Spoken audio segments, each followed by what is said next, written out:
Today I'm going to be going over how to install the Turnkey Linux file server container to make a lightweight file server on top of Proxmox VE.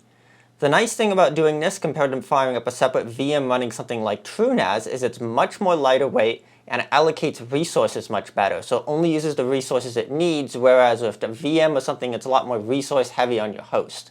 And this way you can create the container that uses about 100 megs of RAM, very little CPU power, and is fairly easy to set up and get a basic SMB share going on your network. So let's look into how we can do this. So on my screen right now, I have a new setup Proxmox system that's been fully updated and has nothing else on it.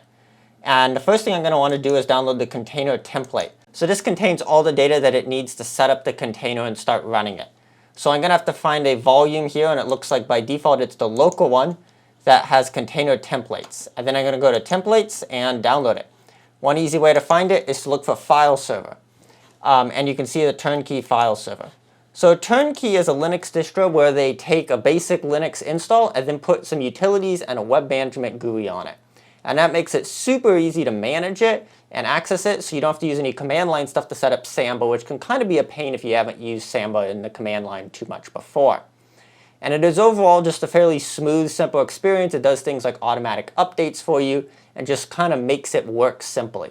I'm going to be using the file server today, but they have a lot of other cool little things like a domain controller, some wikis that you can set up easily, a little basic web server, a torrent server, a Tomcat server, Snipe IT, GitLab, and a few other ones. And this is great if you want to just set up a super simple instances of all of these.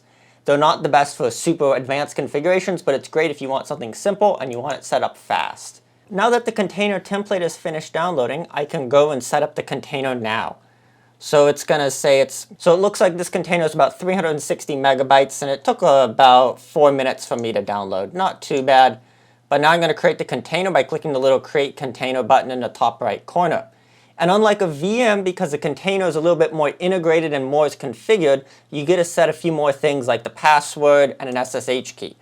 So I'm going to set up a password. It's going to randomly generate an SSH key, which I don't even need to SSH into this box, which is great, so I can let it do that. I'm going to call it like Turnkey File Server FS on this node. Everything else I can leave as the default here.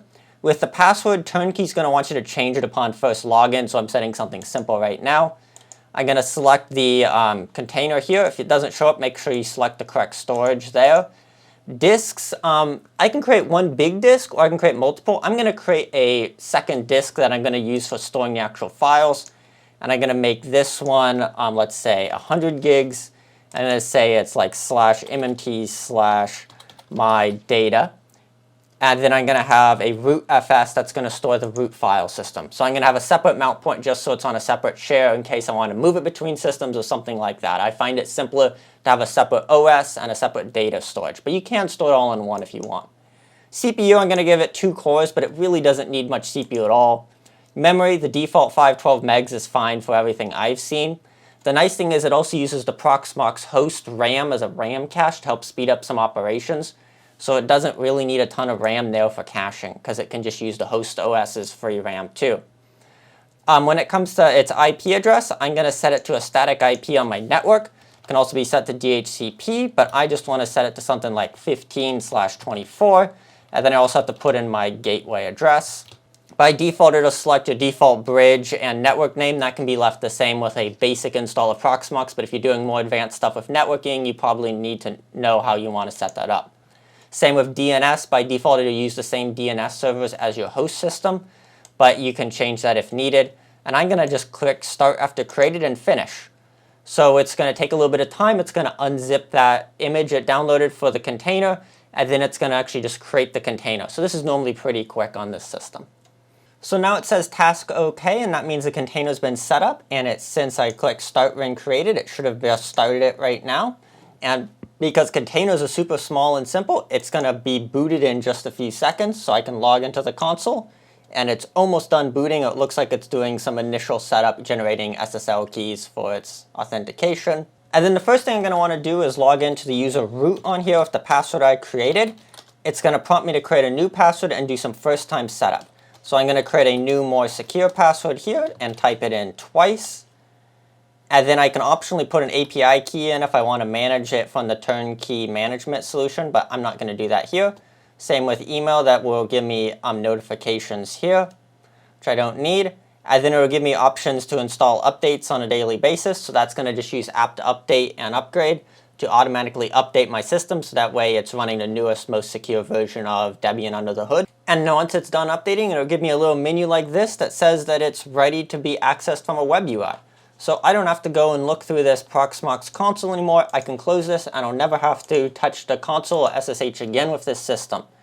So I'm going to now put that IP into my web browser, which is 15, and it's going to give me a little prompt for Webmin, Samba config via Webmin, web shell. So I'm just going to log into Webmin. And because it's doing HTTPS with a self-signed certificate, it's going to give me a warning, but since I created this and trust this system, I'm going to accept the risk. I'm then going to log in with that root account and the updated password that I created earlier, and it's going to sign me into Webmin. And now that I'm logged into Webmin, there's a few things I'm going to have to do to get this file share working. And all of the options I can see are on the left. That gives me a few things for like the system setup, servers, where this is the Samba Windows file sharing is a server that's going to be used to actually do the file sharing here. And that's going to be the two main ones. So the first thing I'm going to do is go into users and groups and create a few Linux users that I want to use. Samba can be a bit interesting on Linux because Samba is designed around the Windows user infrastructure, which is a bit different and doesn't fully integrate with the Linux one. So you actually have to use Samba to create the passwords, but you use the Linux stuff to create the users. So I'm just going to make a few users here. So create a new user, and I'm just going to leave everything else to default except the name. So I'm going to make one with my name in it, and then maybe I'll make a few test users of like user 1 and user 2 right now. So now that I've made user 1 and user 2, I can also create some groups right now. So under local groups, I can create a new group. Maybe I'm just going to say like family or something like that here. And then I can add the users that I created earlier and use this to set permissions. The advantage of setting groups to set permissions is you can set file permissions and folder permissions on a group level. So if you have, let's say, 3 people that you want to have the same level of permissions, you put them in a group and you set that group to have the same permissions instead of setting all 3 users 3 different times. The next thing I'm going to do is go into Tools and then File Manager.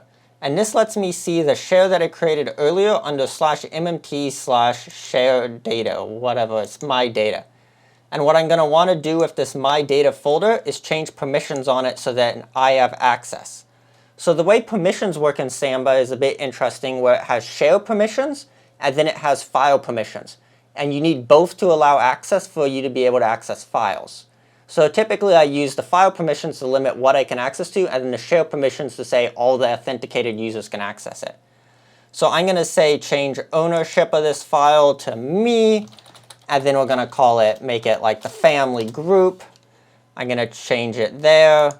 And then I can also do the changing permissions here to say that on this data here, the group has read-write access, everyone else can read it, and we're going to change those permissions now. So now all the data inside that folder will have those permissions. So now that I've set up file permissions and users, I can go set up the actual Samba server to start doing file sharing. So I'm going to collect under servers the Samba Windows file sharing server.